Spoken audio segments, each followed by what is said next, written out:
संशोधन बिल है जिसको पारित किया गया आनन फानन में, बिना चर्चा बिना बहस के कानून का रूप दिया गया। और उससे भी बड़ा पहलू था कि जो अधिकार राज्यों को, जो खनिज संपदा वाले राज्य हैं देश के, उनको अतिरिक्त सेस और रॉयल्टी के ऊपर सेस लगाने का अधिकार दिया गया था। भारत के सर्वोच्च न्यायालय के संविधान पीठ के द्वारा 9 सदस्यीय संविधान पीठ ने सुनवाई करते हुए अधिकार दिया था।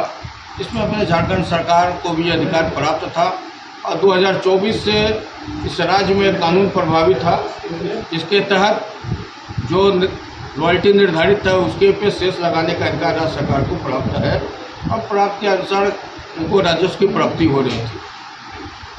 अब केंद्र की सरकार ने अपने कॉरपोरेट मित्रों को लाभ पहुंचाने की नियत से, यहाँ के लोगों को विस्थापित करने की नियत से, यहाँ के खनिजों का दोहन करने की नियत से एक नया कानून लाया, जिस पर से राज्य सरकार को जो अधिकार सर्वोच्च न्यायालय के आदेश के अनुरूप प्राप्त था उसको निरस्त कर दिया गया। ये सीधे सीधे संविधान पर हमला है। एक तरफ केंद्र की सरकार न्यायालयों का सम्मान करने की बात करती है, दूसरी तरफ संविधान पीठ के निर्णय को आनन फानन में बदल दिया जाता है। लोकसभा राज्यसभा में इस पर चर्चा नहीं कराया जाता है। उनको पता था कि चर्चा होगा तो जो ऐसे राज्य जहाँ पर उसके इस कानून से एक बड़ा हिस्सा राज्य के विकास में, वहाँ के विस्थापित लोगों के विकास में, वहाँ के मौलिक सुविधाओं को बढ़ाने में जो खर्च होता था, वहाँ पर लोग विरोध करेंगे, वहाँ के जनप्रतिनिधि विरोध करेंगे। तो सरकार ने ये कुल मिला के, उनकी मंशा है कि अपने बड़े बड़े उद्योगपति मित्रों को झारखंड जैसे राज्यों में यहाँ के खनिज संपदा का दोहन के लिए छूट देने का काम करना। जन जंगल जमीन की बातों में मोदी जी एक पेड़ माँ के नाम लगाने का आह्वान भी करते हैं, दूसरी तरफ हजारों एकड़ हेक्टेयर में लगे वन भूमि को उद्योगपति मित्रों के हवाले कर देते हैं। कई उदाहरण है। झारखंड मुक्ति मोर्चा पिछले दिनों केंद्रीय समिति और हमारे केंद्रीय अध्यक्ष माननीय हेमंत सोरेन जी के द्वारा एक बैठक, जूम बैठक आहूत की गई थी और राज्य के तमाम जिलों के पदाधिकारी, साथ ही सभी सांसद विधायक उस मीटिंग में उपस्थित थे।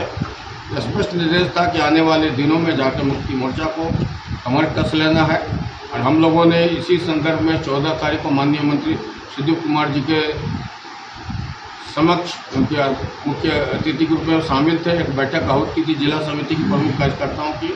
और इस जिले में भी हम लोग इस कानून का विरोध करने के लिए चरणबद्ध आंदोलन की तैयारी कर रहे हैं।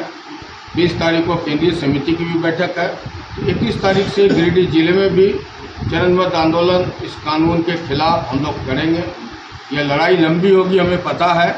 आंदोलन का स्वरूप संवैधानिक तरीके से शुरुआत होगा, फिर जो भी स्वरूप तय किया जाएगा उसके अनुरूप हमारे कार्यकर्ता लोगों के बीचों में अभी जा कर उनको जगाने का, उनको जागृत करने का, उनको समझाने का प्रयास किया जा रहा है। इस राज्य की जो फ्लैगशिप योजना है, मैया सम्मान योजना, अगुआ आवास योजना, बच्चों की छात्रवृत्ति, MDM, अगुआ स्वास्थ्य योजना, ऐसे योजनाओं पर सीधा प्रभाव पड़ने की संभावना है।